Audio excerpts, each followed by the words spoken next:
And we're gonna see if we hit the gold mine, or I guess we should say the copper mine.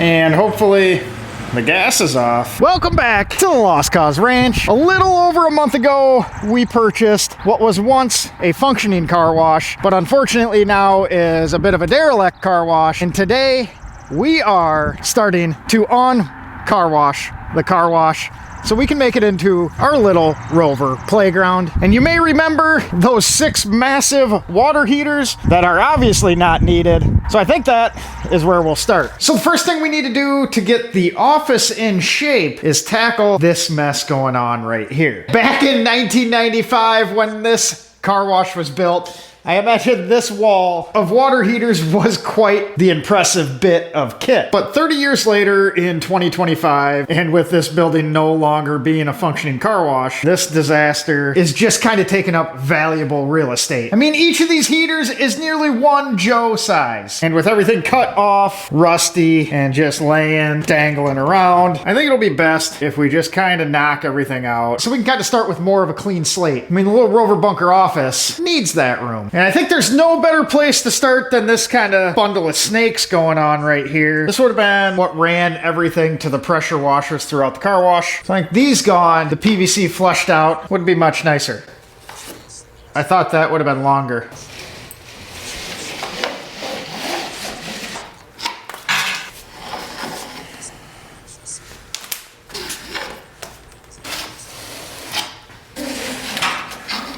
Wonder how long that water's been in there. It's amazing how much cleaner it all looks just getting rid of the hoses. Found ourselves a lucky little horseshoe. Probably shouldn't throw that away, at least just yet. Where to go?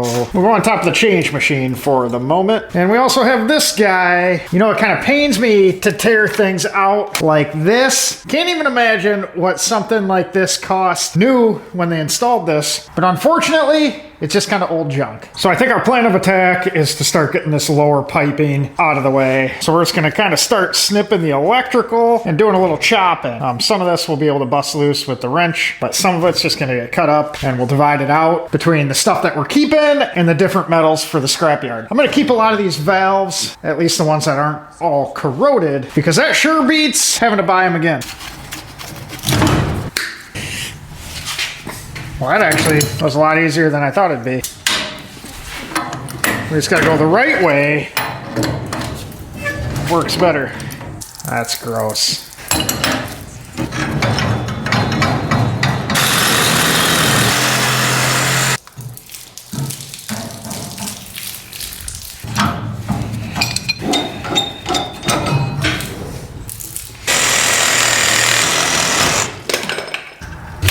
That pump ain't even bolted to anything. 2 pipe wrenches at once. Really feel like a professional plumber now.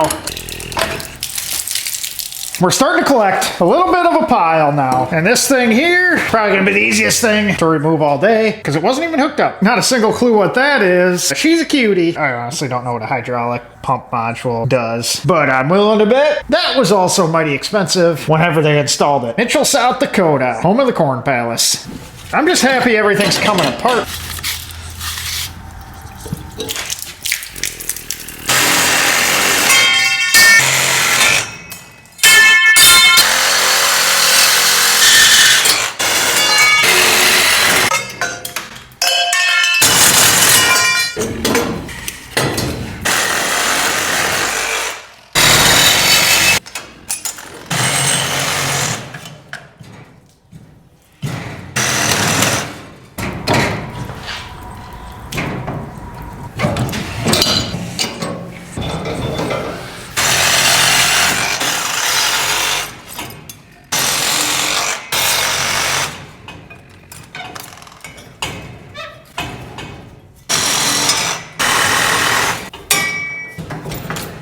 Well, we went ahead and moved the mess from there to there, but now that we got most of the piping out of the way, it's time to tackle these guys. Not quite sure how they come off. They're still hooked up to the gas, so hopefully I don't blow myself up, but there is a big metal frame that appears to be anchored to the wall behind them, so I'm guessing they're attached to that somehow. I think these covers just kind of come off, like so.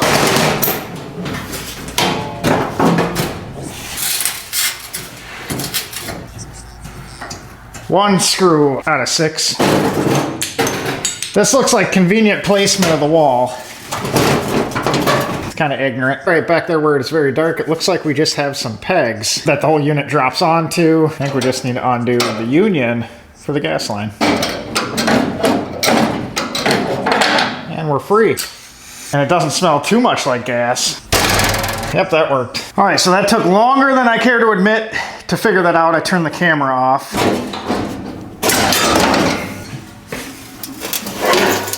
It's off, kinda, and it's not light.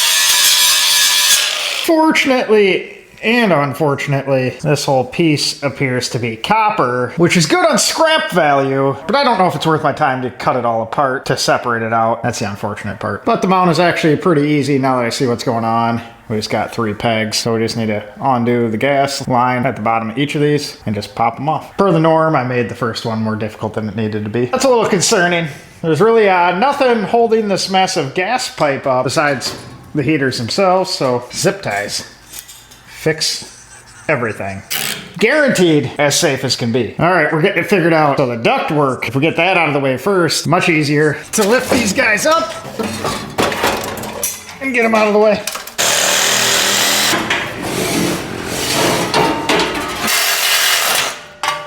And hopefully the gas is off. No, I just called the gas company and had them shut the service off to the building because I really don't need to blow myself up. And with my track record, definitely a possibility. But being we aren't gonna power 6 massive water heaters, this 2-inch line can disappear. It does still kind of smell like gas though. No fires. Gonna save all the valves. Maybe not 6 of them, but always good to have.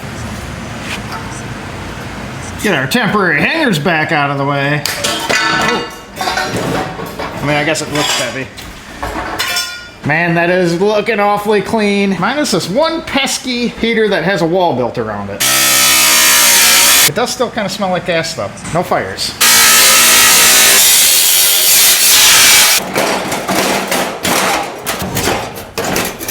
Perfect.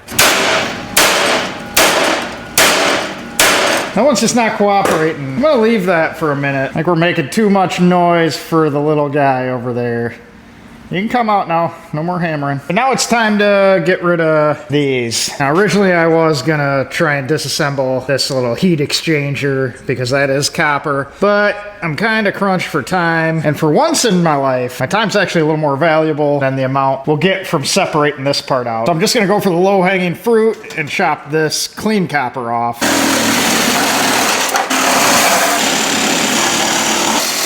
Then we're just gonna throw the whole works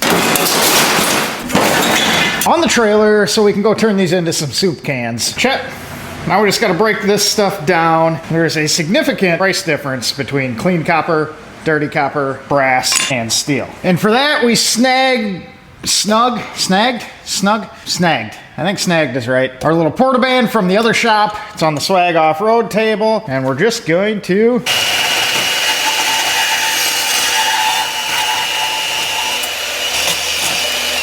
buzz through everything, sort it out.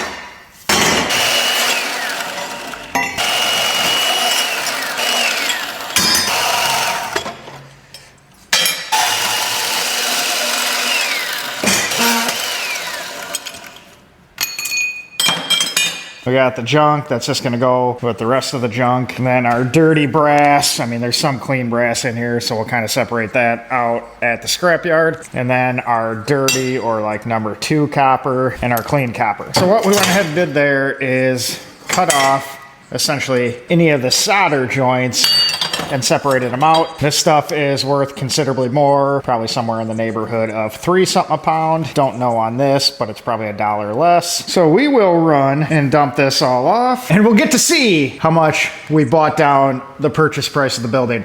I'm sure this will be a very significant portion of that purchase price. I almost forgot we have a bucket of wire too. We are some serious scrap guys now. Dang it. This is really cutting into my scrap business profits. All right, it was late on a Friday and I kind of forgot to film at the scrapyard, but the process looks kind of something like this. But either way, we have the final tally right here. And we're gonna see if we hit the gold mine, or I guess we should say the copper mine. This is all what we had. We can kind of knock out the radiator because that was from something else. And for the copper, it is actually way closer than it used to be for some reason. Probably wasn't even worth my time at 15 cents a pound to cut that stuff apart. All the fittings got $121.29. The clean copper, $159.74. We had just about 90 pounds of copper altogether. Right here is probably where I messed up. We had 53 pounds of brass breakage, and we only got 50 cents a pound for that. We had 3 pounds of clean at $2.21 a pound. If I would have broke those down, we would have got more at the $2.21, but such is life. I screw up all the time. This isn't the first one. And our wire, I should have just threw in the trash at 14 cents. Radiator doesn't count. Electric motors. I brought 4 motors in. Only one of those was from here, and it was about 20% of the weight, so that came up with $10. And then we had, for that entire trailer load, $45.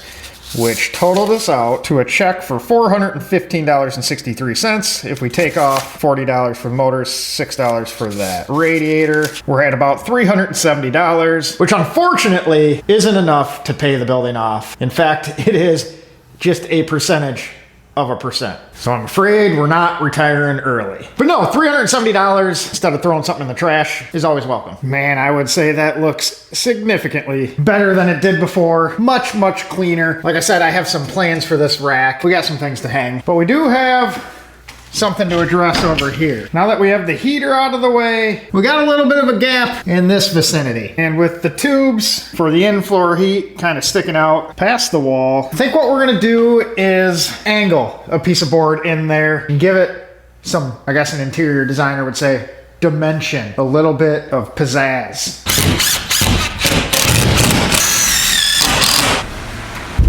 Wow, that looks so much better than it did before. Welcome to Joe's Design Studio. Now the next dilemma is no one, and by no one I mean me, wants to walk in and see a bare wood wall. And we'll remedy that by throwing a little bit of paint on it.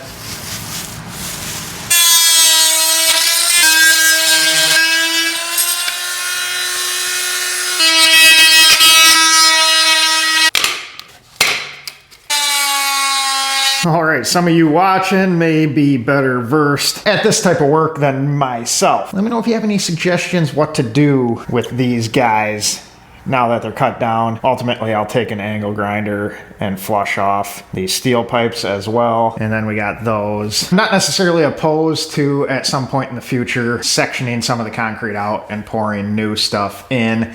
But that's gonna wait until I'm settled in here a little longer so we can kind of figure out the workflow before we start doing a bunch of concrete work. And we are starting to take shape in here. That painted looks a million times better. And I just hung up these restroom signs that I've had laying around for a few years. They're from the 60s. They light up if you actually hook the wires up. But I think those guys are gonna fit our little theme in here pretty well. Although I may make a little angle block and tilt them that way just so we can see them a little better once you walk through the door.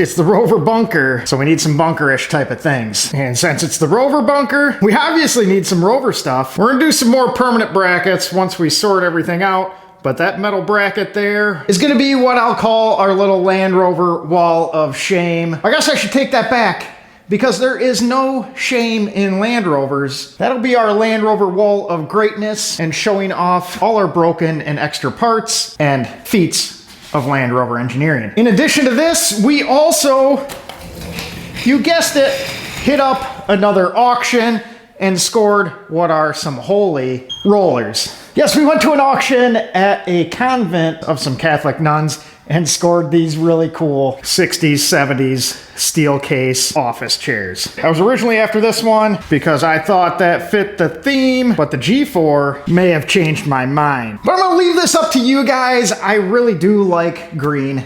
It's my favorite color. Which one do you guys think fits in here the best. But that is where we are going to leave this one. Unfortunately, we didn't actually become rich today, but we did get a start on making this a very cool space. And being this is our little commercial shop, it might be a space you guys can come visit if you ever find yourself in Iowa. Freaking love these things. Such cool little storage drawers. We're gonna send these guys off to get blasted in a fresh powder coat in the original green color. And next time you guys see the office, there'll be something mighty cool up there of the Spanish variety. I just have some plumbing to do first, because you know me, we can't just be having a mess like that. But you also know me, and we currently have a frickin' disaster of a mess. But more on that in the future. Frickin' break my new to me chair. These were freaking expensive. But either way, I appreciate you guys watching, appreciate you subscribing, and we will catch you on the next one. And I'm super happy to start getting to use all this cool little furniture stuff I've collected over the years. I almost love this old leather top tanker desk as much as I love some of the Land Rovers. Almost. And while we were cleaning up this place, we also found some old pictures of it getting built. We'll have to go through that on a future date. That's cool as all get out. But there is what that looked like when it was functional.